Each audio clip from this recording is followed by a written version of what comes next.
Hello, everyone, and welcome to Flawless, a music podcast. My name is Liam, and I'm here with my two co-hosts, George. Hello there. And Grant. Hello there, music fans. Each episode of Flawless, a host or a guest nominates an album, and we talk about why they love it, how they discovered it, and what makes it flawless for them. And then at the end, we decide if we agree that it is also flawless. We have a Facebook group. It's called Flawless Friends and Family. You can find the link to that in the show notes. And in the group, we talk about the albums that are coming up and people's favorite episodes. So we'd love for you to join us on the group so you can check it out online. We also have a Patreon because we are a podcast and we need your money. So you can find us at patreon.com/flawlessamp. And there's another link to that in the show notes as well. Cool. So today we have a guest. Yes. Hello. Love a guest. Would you like to introduce yourself? Yeah, sure. Hi, my name is Bianca Valentino, and I've been a music fan my entire life. When I was about 14, 15, I started making punk fanzines and interviewing creatives, and from there I've kind of never stopped. I'd written for Street Press for about 14 years. I was one of Rave Magazine's longest serving writers, and then I went on to write for Rolling Stone, Rookie Magazine, a arts publication called No QR. I'm the music editor there, and now I edit and publish my own music magazine with my husband. It's called Gimmie Zine. Cool. So nothing much Jeez. then. Pretty Yeah, on the DL, yeah. So I'll just put my notes There down you and go. leave. That'll be fine. Yeah, Great. wow. Thanks, Bianca. Thanks for joining. Cool intro. Joining us. Yeah. That's Wow. exciting. That's very cool. So, would you like to tell us what album you have nominated? I have nominated Santogold by Santigold. What I'm searching for, tell it straight. I'm trying to build a wall. Walking by myself, down avenues, every good time to kill. If you see me, keep going, be a pass by a waiver. Fill me up, bring me down, just leave me out, you name dropper. Nice. There you go. The album you cannot find online. Yes. It's not on Spotify. It's not on Apple Music. If It's on anyone's- YouTube, It's but on YouTube. only as the entire album in one go. Yeah. I was at the whole... I didn't It's end up one looking it up. video, Right. and it's the entire album without the remix at the end. Okay, cool. Yes, so it finishes on So, that. Bianca, do you know why the album isn't on Spotify or Apple Music or any of the services that you would I like to honestly find it on? have no idea. I mean, I've been listening to it since it came out, and I've got the vinyl version of it. So, So you don't really care I'm why right. you don't really care why it's not on the services at all. Sure. So how did you discover it? Did someone sort of share it with you, or you just heard on the radio? No, I just, through doing zines and music writing, I've always looked for new music, and like I constantly find new bands and new artists like every single day, and they're really good, and I'm always seeking out new music. And I was just, looking around, and I found Santigold. I can't remember how, but I remember when I first found her, I was just like, this is one of the most amazing things I've heard, because it sort of merges all the things that I love. Like, I always loved a wide variety of music. I love punk, I love hip hop, I love reggae and dub and pop and R&B and all of that. And this was the first album that I found that combined all that together. Mm-hmm. Cool. Awesome. So yeah, Santogold, later retold Santigold, is the debut album by Santigold, who performed as Santogold at the time. It's very confusing. Yes. It was released on April 29th, 2008 in the US through Downtown Records, and on May 12 in the UK through Lizard King and Atlantic Records. Mm-hmm. George, Hello. had you heard of Santigold before the album was nominated? Sure, diddly I did. thought you might. Yeah, so Creator came on the radio, on independent radio, back when I was like 23, and I heard her and went, what are you? This is awesome.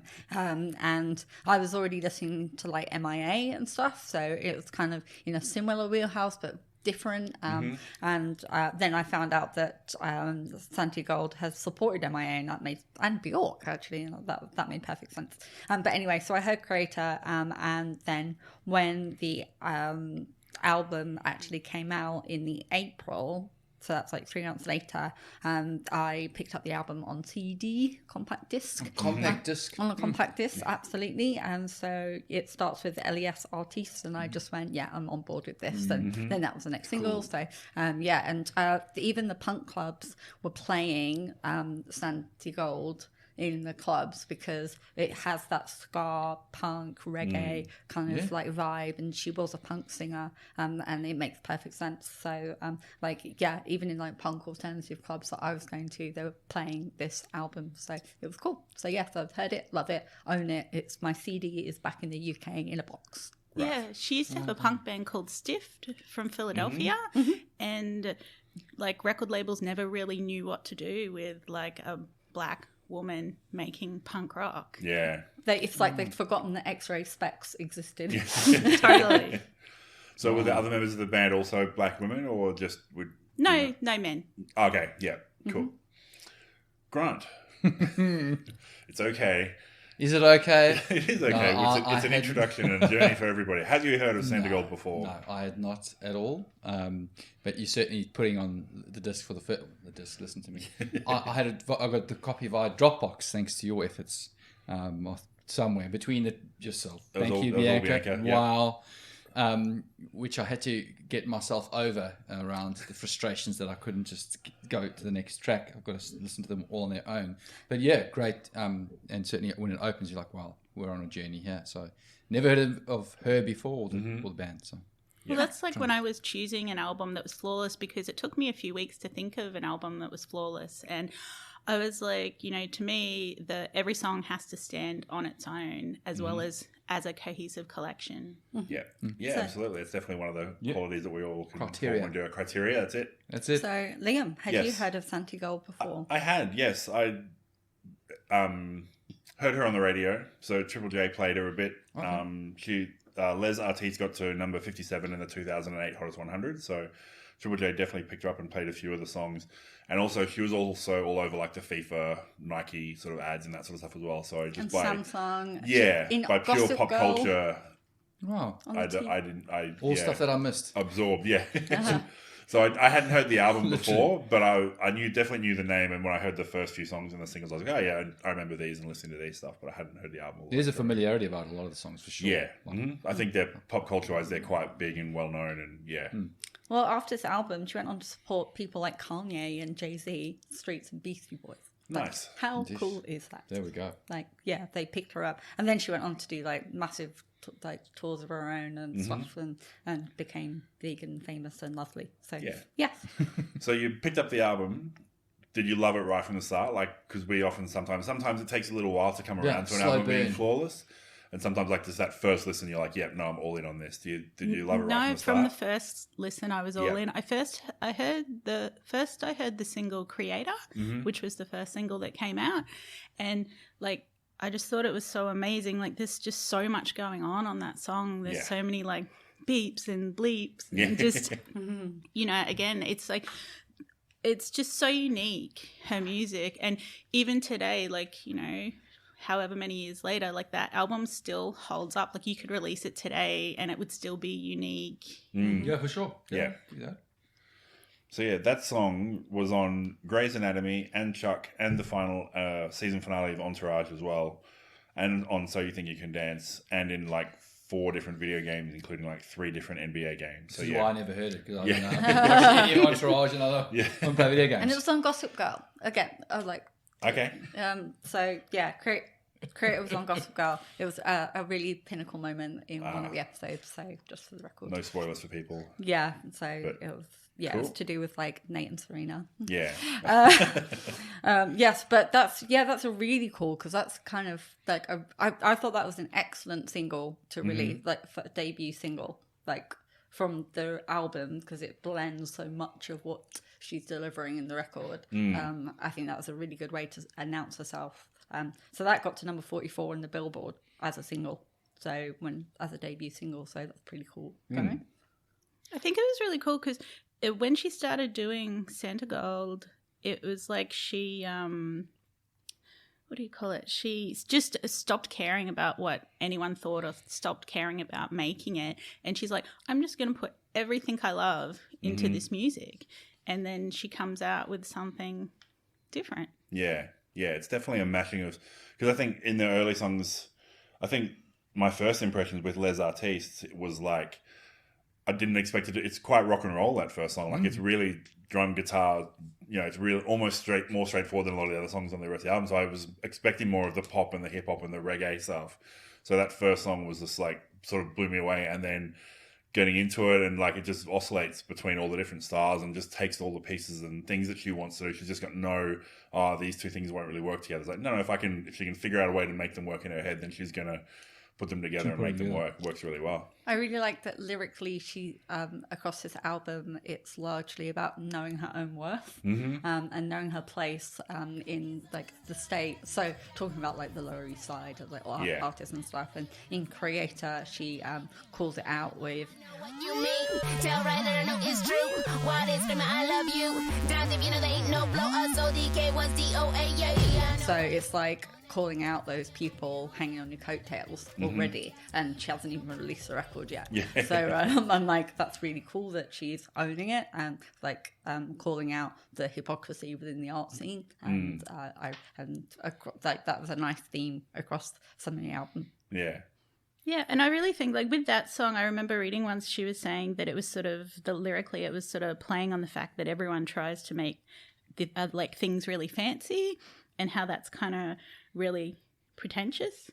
And then it was sort of about being accosted by, the New York scene and all the scenesters and hipsters in the area where she was. Yeah. That makes perfect sense. Which is why, I guess, she, like, track one is Les Artistes. Is it Les or LES? LES Artistes, because it's, Lower East Side, so. Okay. I just shortened it further. So, again, she calls out, like, What am I here for? I left my home to disappear is all. I'm here for myself, not to know you. I don't need no one else. and it's like, she's owning herself, like owning herself in the art scene, which I thought was really cool. But she, like, vocally in that, she's singing, she speaks, she does like sultry tones and stuff, and like it's like if you opened up the album for the first time, you're like, this woman can cross like different styles like really easily, and it makes perfect sense that she was in a punk band before, because she can do all of it, because she can do shouting and singing and everything. So I really liked it. I thought it was a really great opener.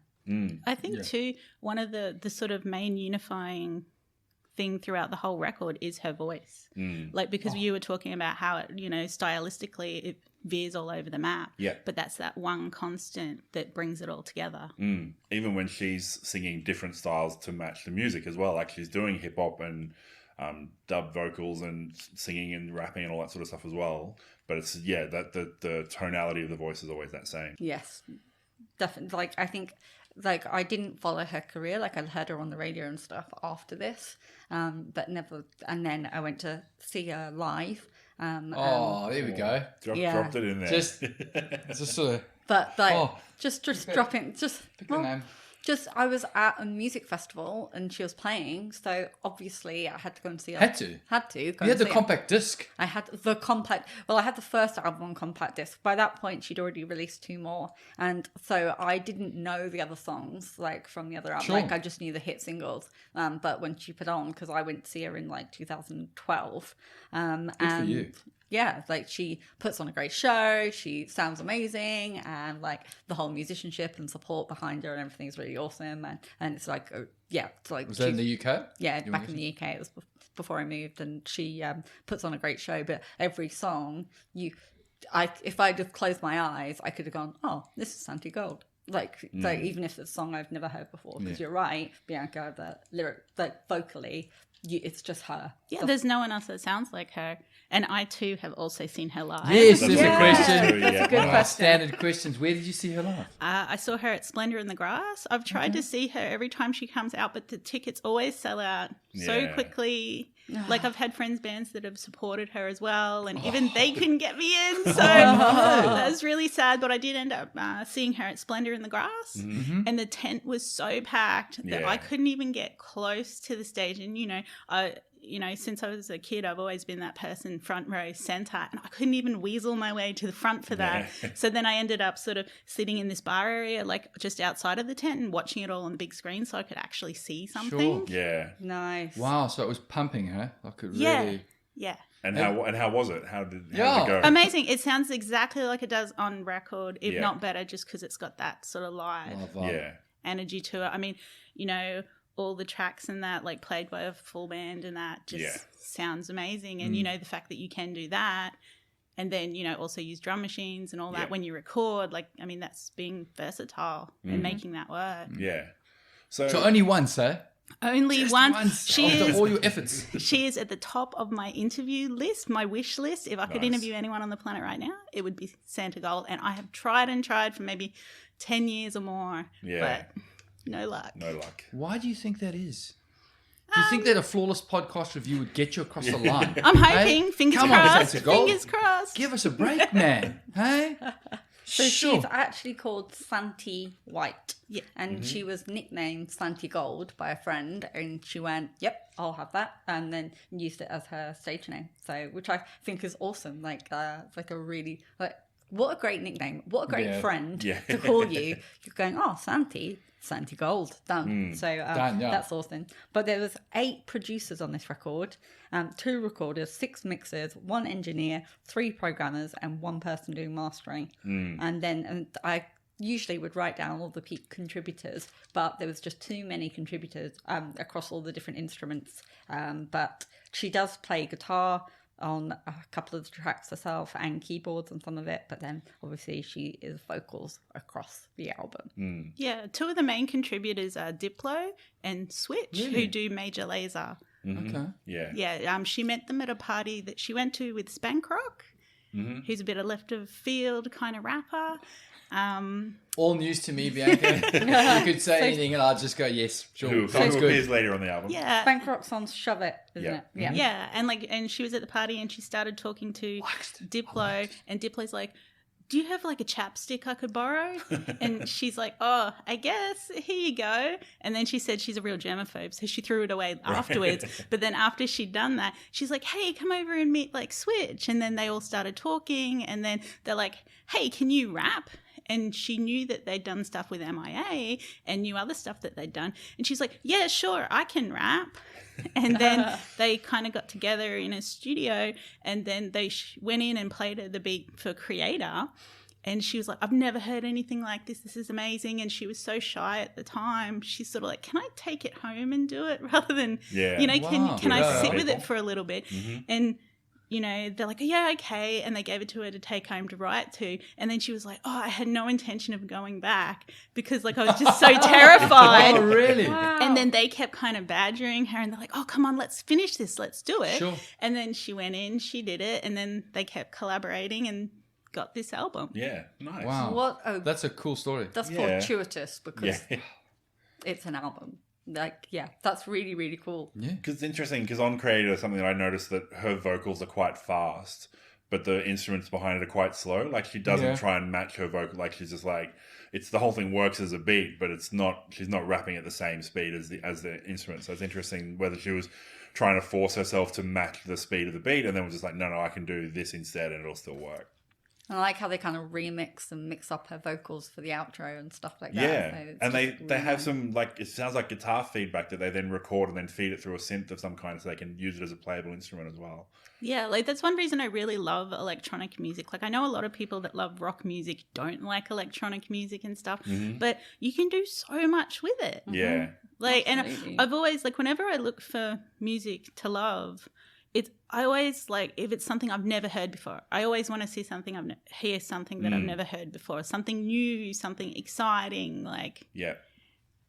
So have you kept following her albums? I'm not sure how many albums she's released overall.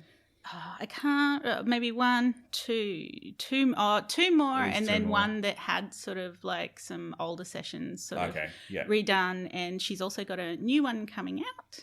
Okay, cool. So, Ah. What made you pick this album instead of one of the other ones? How does it compare to the other albums? it was hard for me because I love all the albums. I think all the albums are solid, all the songwriting solid on every track, which is really hard because there's not that many artists in my 5,000 record collection that I think that about. Sure.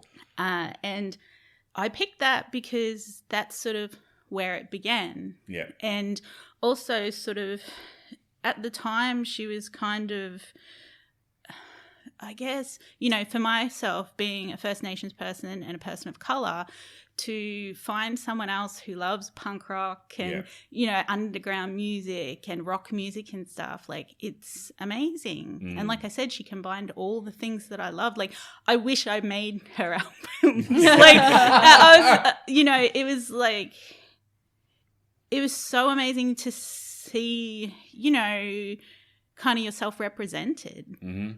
And making that kind of music. Yeah. Like, you know, she was sort of bucking against the trends of, you know, black women making R&B or hip hop. Like, she was doing something completely different. So I mentioned that it came out on Lizard King and Atlantic Records. So originally she was signed to Lizard King when she was working on it, but had trouble working with them. So she said she'd actually left the label before the album came out. So she said in an interview, "They didn't allow me any freedoms. The label was a joke.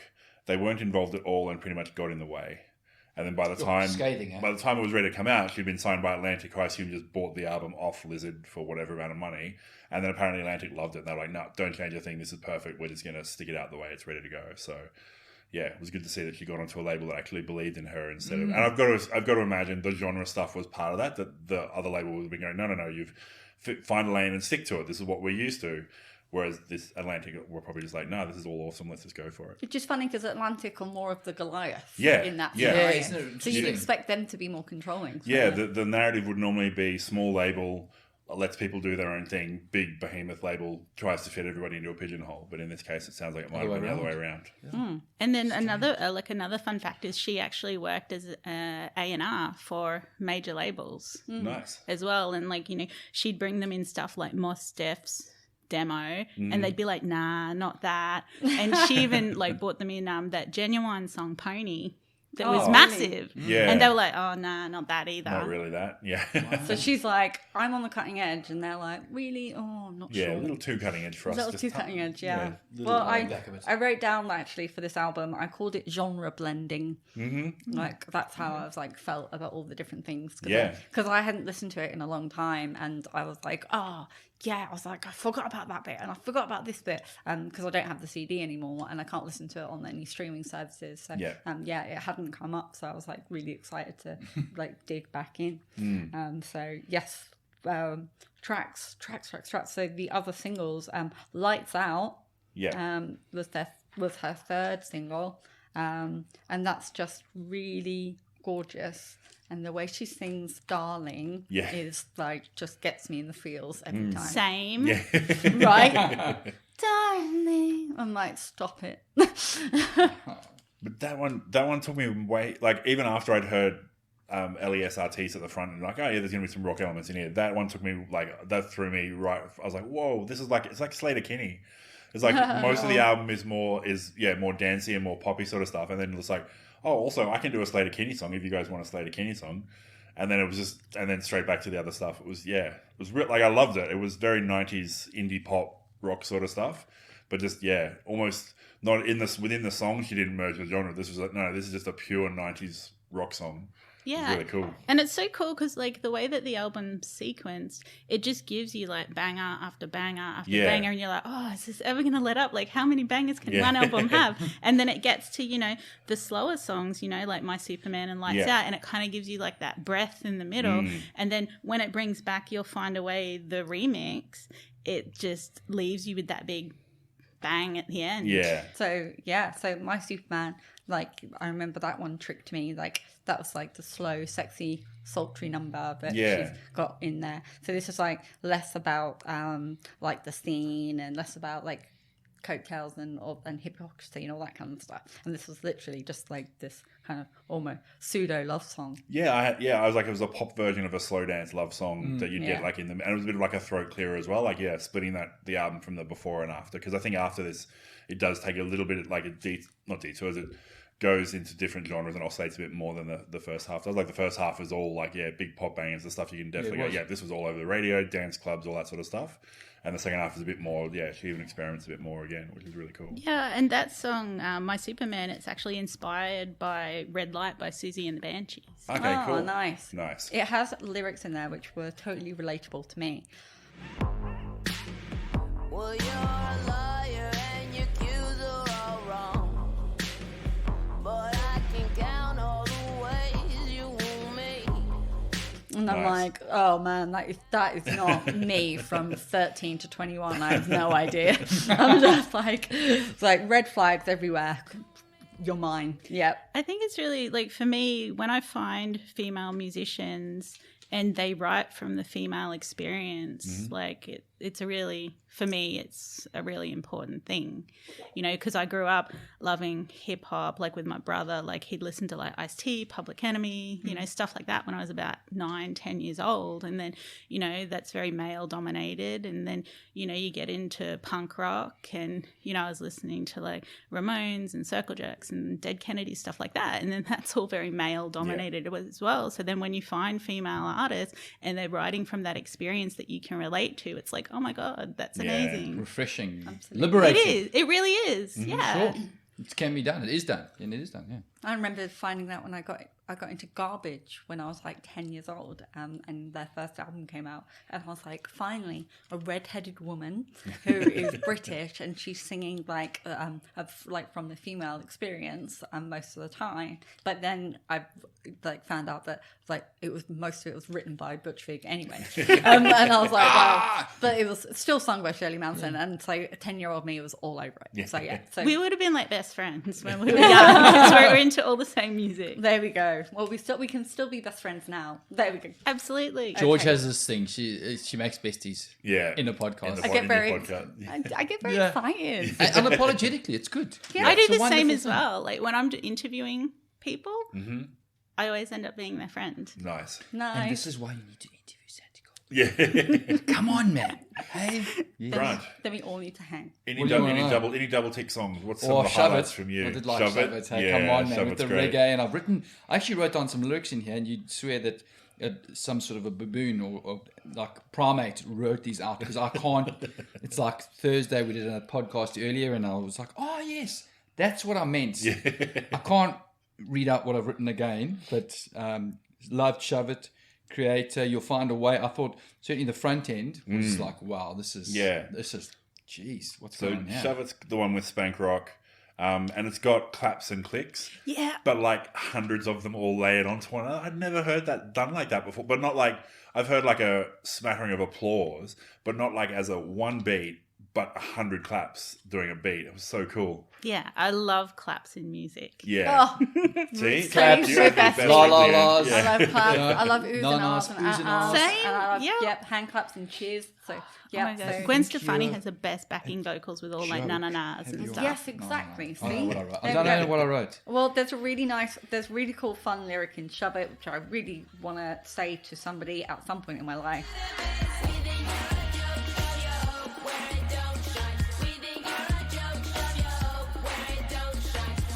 Yes, that's what I wrote. Yeah, I wrote Thank that. you. Lyric Buddies, I wrote that Think one as well. you're that's what I wrote. We all wrote the same lyrics down. Like, what a great line, right? Yes. So, yep. Shove your hope where it don't shine. I can Absolutely. read the last bit of it at least. But almost the way it's delivered is not like aggressively, like angrily. It's more just like sardonically and sarcastically. Like, get out of here. You're nothing. We don't care about you. Go away. Yeah. Yeah.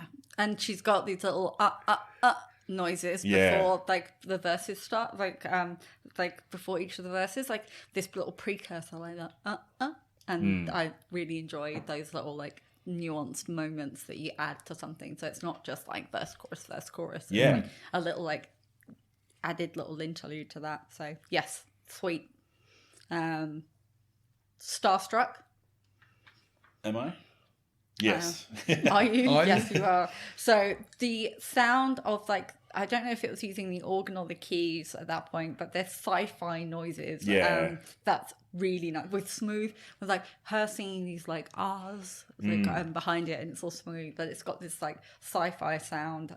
But like the drumming reminded me more of new wave music than like the dub stuff Yeah. on the reggae that she's been doing, or any of the dance. It was just kind of like this new wave song. So I really, and the way she sings out "Do It Again," I just really loved on that one.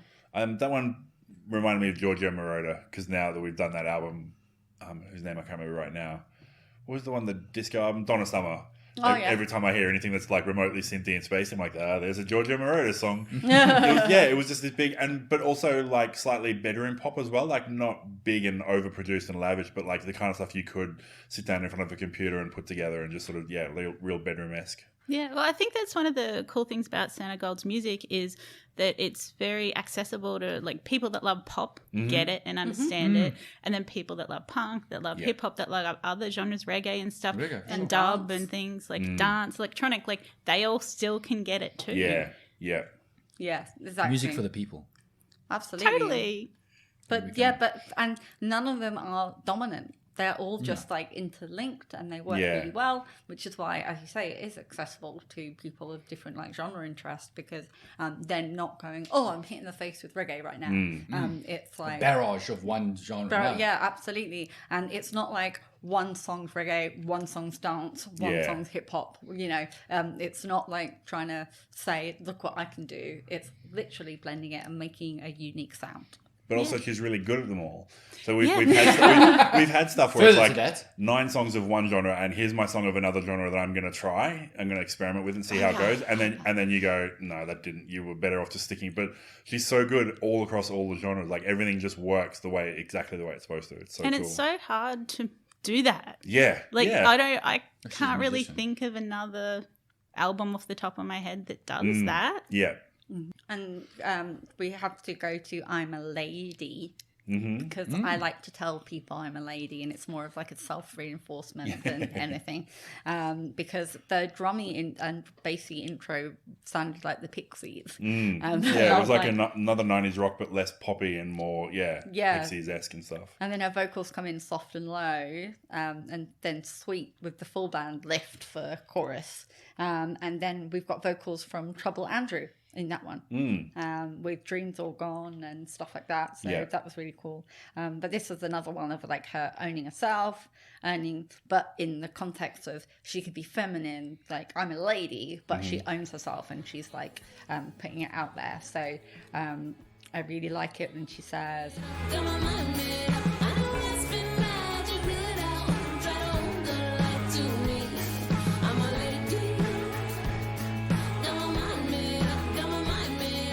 and I'm like, yeah, I'm a lady, but I spend magic. I'm like, what a nice line. Yeah. So, yes, that's a really cool one. So, yes, she managed to bring that 90s vibe again. It was, almost disconcertingly good at just bringing that in for these couple of songs. Did you have any other favourite tracks we haven't touched on yet, Bianca? Apart from all of them. I really like Unstoppable. Yeah. I really like how that's really glitchy. The vocals and that. I love a lot of music that's got glitches and just weird noises and repetition. Yeah. And the la la la la kind of intro is really, really nice. Like the whole like to be unstoppable. Well, why not? Yeah. Exactly. Who doesn't want Yeah. to be? Who doesn't? You know. But that's about it's about her role in the world, and she has to stand up all the time just to be noticed. Like that stuff we talked about before with female voices need to step, or female people in the industry need to step like a level up from their male counterparts just to be seen and to be noticed. And how she's not, I guess, it's not ideal, but she's going to do that if that's what it takes. Like she knows the ability and her faith in herself to go, no, I'm going to be unstoppable. I'm going to stand up and be who I am, and people are going to notice me and pay attention. Yeah, well, being a part of the music industry since I was a teenager, like I feel like you do have to work twice as hard. You absolutely do. I was in a documentary called So Which Band Is Your Boyfriend In? And it was a deep dive into the women in the UK punk scene. So anyone from producers and engineers and venue owners, and then the musicians as well. And we all had our voices shared in a documentary talking about what it was like. And it was like and it's a really great documentary. So people listening to the podcast should go and find it. But it is harder to be a woman. Like it's harder to get some guy who's your support act to get his gear off the stage, because he dismisses you as a groupie and all that kind of stuff. And it's just, it's hard. So when someone like Santigold comes out with an album like this and then it explodes, like I get very happy. Same. Like I actually thought I was probably going to cry talking about this album and how much it means to me, just because, you know, growing up in the punk scene, especially here in Brisbane, like I'm pretty much the only person of color in that scene. So you're like the minority within a minority scene and stuff, you know, like I'd go to a show and someone would say to me, "Oh, it's cool to see a black punk here." And I'm like, "Oh, thanks." Yeah. I think. Yeah, think? Really? Yeah, and then you're expected to be representative for that whole, your Absolutely. gender and your race as well. It's just like, Yeah, and then that's like when I found Santogold. I was like, wow, she's like me. yeah. I found my 20. Totally. But she's way cooler. Yeah. Well, we She don't is. know. We don't She know is. yet. Let's see. We haven't gotten to know you as well. That's all. That's different. You mentioned New Wave before. You'll Find a Way, second song. Yeah. Just straight out of early English UK ska madness. Just Correct. open Right. spaces. Just super cool. Well, that's when I wrote Exo Specs. Yeah, Because I was yeah, like, yep, exactly. that's pretty much it. Yeah. So Just that throbbing bass line, just these jagged guitars, and then it just goes away. Like there's like a mod rock moshing chorus style thing. Like it's more of that rock stuff that we got from track one as well. It's really cool. That's one thing. I love the bass all over this album. Like it's Yeah, got it's such really a good. driving groove to it. That it's like I find it hard not to move. Like coming here today, I was listening to this album in the car. Just, you know, probably got 1.5 listens in because I think it's 40 minutes. And you know, it's just I was moving, but I'm like, please, other people in the cars don't look at me and think I'm weird. I actually wrote the bass lines reminded me of the Dead Kennedys in You'll Find a Way. There's that kind of like do do do do do do do kind of noises, and so when you talk about like straight out of a certain type of punk scene, it's really cool. And she has that shouty chorus as well, but then add sweet harmonies as well. It just in the same song, and it works. It all works. And then she sings. I'll be a junkie. I'll be the bleed you can eat for rubbing you. Go ahead. Like fine, Yeah. and just like whatever it is, just fine. We'll figure it out from there. So yeah, it's really nice. Yeah, well, another fun fact as well is that her old band Stiff, they had 2 albums, and they were actually produced by the bassist Daryl Jennifer from the Bad Brains. Okay, Oh, cool. yeah. Nice. Again. And have you got those albums? Okay. Yes. Yep. Are they good? Yes. Yeah. Yeah. They're what she does. Like they're a punk rock version of her. Yeah. Like without a lot of the hip hop and all that Yeah. stuff on it. Yeah. Can I find it online, or are you sending me a More Dropbox? Dropbox links. No. Because I definitely need to. When I found out that she was in Stiff, and I was like, and then it was again, I found out produced by Bad Brains. I was like, okay, well, I need this in my life. So, but I wasn't able to find it. So we're going to need to talk after this. I'm just going to have to come actually look at your record collection as well, probably, and just like spend a weekend at Bianca's house. No problem. We have a guest room and we have an emotional support dog. Emotional support dog. Now I've got emotional there we support go. guinea pigs, so we're already bonding. There we go. That's cool. We didn't touch on Say Aha. No, that was what. Yeah, I was going to come back for that one. Yeah. Another big reggae number, and the bass line as well. I think I hadn't noticed when I was listening to Lot it of just those. how prominent the bass line was in all. And what it wasn't until I went back and looked at it, I was like, hang on, I wrote like really good bass line on like 3/4 of the songs. Well, yeah, and there's horns as well, which Yeah. we love. Trumpet or horns? Just horns in general. Sure. I just wrote I horns. wrote trumpet, But I I'll wrote go with dreamy That's horns. fine. I wrote in the Wikipedia it just says horns. in Yeah, general. Alfonso Hunter Michael is and not Kay good Lewis There you and go. L Benjamin all did Or did horns. horns on 3 and 4. But that one's got a really cool lyric. I'm picking up my ass up off the bed. Gonna blow a hole in this parade in self-defense. I'm an army, got a open gate in my 2 cents.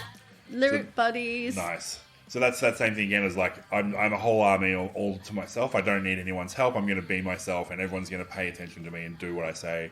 But it's also kind of like a protest song too. So the refrain or the phrase that they repeat over often is louder than they. So it's always like we're louder than you. We're louder. We're the ones who are going to stand up and fight, and you're going to listen to us. It's really cool. And it's like they say louder than they, and then it's like ... allow. as Yeah, well. yeah. which is, yeah, it's really cool. It's a really nice thing. And it was used in a Samsung advert, which is cool. And randomly went to number 15 in the charts in Belgium. Oh, nice. Belgium have a really cool music scene. There's so much music that I love that comes from Belgium. Nice. Yeah, well, the album went to 25 in Belgium, whereas it went to 74 in the US Billboard. But it did end up going, and it went to 26 in the UK. So the UK was all over it, which is why it was obviously in my wheelhouse. And it went gold in the UK too. So it hasn't gone gold in the other countries, but the UK just took her on, and so it was all over the radio, which was awesome. So It's because they have good taste. Yeah. That album as well, though, like, at the end of that year, it kind of earned spots on end of year lists as the best album of the year, and like even then 10 years on, it's like, best album of that decade on the list as well. Wow. absolutely, well, it's well deserved, I think. Like there's it's a corker. And one thing, I know it's not music related, but another thing No, that I do it. really love about the album is the artwork for it. Yes. The front cover, where it's like it almost looks like a black and white kind of purpley tinged photocopied look, like punk albums. And then she's like vomiting out this glitter. Yeah. Like bright gold glitter. Yeah. And I didn't even realize, but like I do a lot of art as well for our zine, and it's got a lot of glitter and things. And I was sort of tracing back my influences, and that was one of my influences. And then another influence is X-ray specs, how they all did all the black and white with the real hypercolor, photographs and stuff. Yeah. Cool. That's awesome. Yay. Any other final thoughts before we go into the final pitch and a wrap up? Bianca, George, Grant, No. anyone? What about the remix on the end? The remix on the end is amazing. Yeah. Like, I wasn't sure, because some people, I thought maybe, some people might go, oh, what is this remix? Because Yeah. some people don't like remixes. And it's like, but, how brave is it to close your album with a remix and bring it back from like the track 2? Yeah. And it's like a reprise. They do that on reggae. They do that on dub albums and stuff. So why not No do it problem on with a pop album? Yeah. Because I thought when I looked at the list in Spotify, I was like, oh yeah, so that'll be like the bonus track on the Australian edition that they've just dropped on there. But it's not. Like the official release of the album has a remix as the last song, which is really cool. And it's a dance banger. Yeah, that's Yeah. it. Which the song was already pretty dancey to begin with, Yeah. and then somehow they take the elements of it and Lift it. use her voice as a piece, like a beat and a sample, rather than just having her sing, which is really cool. Absolutely. And it had like pared back percussion, but then still made it a dance banger. Yeah. And the with that real synthy bassy sound, like real like That bass dirty- on that is amazing. Like, Yeah. that song's just like a punch in the face, but a Yeah. pleasant one. a pleasant punch. One of those nice Pleasant punches. shot to the jaw. Nice. Cool. All right. Would you like to, Bianca, give us your final pitch on why Santigold is flawless? Okay. Put Wow. you on the spot. Well, Yeah. it's such a visionary album, and it's such a unique album, and it's a debut album as well. And, it's like she started to change the game with that album, and she was doing something that hadn't been done before, and she did it really, really well. Awesome. Cool. George, Hello. final thoughts and a thumbs up or a thumbs down? Oh, cool. Okay, so when I first heard Santigold, like back when the first single was released, Creator, in February 2008, when I was 23 years old, I went, what is this? What are you playing on my radio? This is completely different, but I'm loving it. And as I said, I bought the album like as soon as it came out. Like the compact disc, I didn't download it or stream it. Well, I couldn't stream it at the time. But it merged because I grew up listening to hip hop. And then I grew up listening to like folk and pop and metal and everything. And then I got myself into punk, and I was really in the punk scene by this point. When I first heard it, I was like, you are blending, as Bianca said earlier, you are blending some of my favorite things, and you're not fucking it up. Somehow you are like, actually, you're bringing ska, punk, reggae, dub into this kind of dance music and like rock, like it's just, but it's still so poppy and accessible. So it was like a blinder. So each song definitely stands independently as a song that I would sit down and listen to on repeat if I was in the mood for that particular song. And I think that the way that it has been placed together, the journey from LES Artiste through to the remix of You'll Find a Way, I think is a really nice composition for an album. And we didn't talk about Anne, but that kind of boop boop super 80s kind of song as the penultimate before the remix, I thought was a really nice addition. So I am a little bit annoyed I didn't bring the album myself, because I love the album. So if I'd have remembered the album properly and I'd had my CD collection here, I'd have probably flicked through and gone, ooh, this is one to bring to Flawless. So from my perspective, of course, I'm going to say it's Flawless. And thank you, Bianca. Nice. Grant, Yes. final thoughts and a thumbs up or a thumbs down? Final thoughts. So I'd say virgin ears, had no clue about any of the context. Really, really liked all the front end and right at the back end as well. But and you spoke about Starstruck. I didn't like Starstruck at all from that flow. And so I'm going to say no on Starstruck. Can they stand alone? Yes, sure. But I just thought that I probably wanted more of the same, whereas I thought it would tape it a bit and then sort of brought it back. But Starstruck for me, I wasn't starstruck. I wasn't starstruck. Wow, Like, Starstruck's like one of my favorites Oh, no, on the record. Wow. But it was a great listen. Honestly, it was a really awesome listen. So This is why Grant doesn't make friends on the podcast. Yeah, not often. That's usually Liam. Yeah. Look, Liam. Here we go. Liam, what are your final thoughts, please? Don't. Yeah. So just from the stuff that I'd heard, I knew that it was like hip hop and dub and reggae and all that sort of stuff. So I was blown away by the rock side of it as well, because I'm more inclined to listen to rock stuff generally. So, but I loved, and I was listening to it, I was like, I don't understand how she's getting to work at like the genres jumping and oscillating so quickly, but it's still all working really well. And yeah, she's an amazing performer, an amazing vocalist. The only thing that I didn't like was at the end, I liked Starstruck and Unstoppable, but then 10 and 11, so I'm a Lady and Anne, they're good songs, but I wanted to be taken on a journey back up towards the remix, whereas they felt like they were actually a bit deflating at the end for me. Like they're the quieter ones and the sort of bit more low key. And I thought an album like this needed a big ending, and it's got the remix on the end, but I just wanted one more big. But the remix is the ending. You Yeah. got your big ending. I felt like I was going down and then hard. just jumped up for the remix. So I just wanted something bigger that wasn't the remix as well, just in those last couple of songs. So I really loved it, and probably more than I thought I would. But yeah, For sure. I Definitely wouldn't more say than that it was I flawless. thought it would. Cool. Thank you. So Bianca, thank you very much for nominating that great album, and we hope everybody checks it out. Where can people find out about your zine and all the stuff that you're doing? Online at gimmiezine.com. So it's spelled GIMMIE, zine, ZINE.com. Cool. And we will put a link to that in the show notes as well. And you're on Instagram or anything like that? People follow you there as well? It's at Gimmie Gimmie Gimmie Zine. Cool. And yeah, it's named Gimmie Gimmie Gimmie for the Black Flag song. Okay. Oh, Nice. I should have worn my Black Flag shirt. Yeah. Cool. All right. Thank you, Bianca. It was cool. Yeah, thank you for Yeah, nominating. it's my pleasure. And we want to thank everybody for listening. We have Facebook, Instagram, and Twitter, and we are Flawless AMP on all of those, so you can check us out. Give us a rating, leave a comment. Every little bit helps us find more music lovers just like you. And of course, as I mentioned, we have a Patreon, so it's patreon.com/flawlessamp. And check out, there's a link in the show notes, and check it out there if you'd like. Thanks again for listening, and we will see you next time.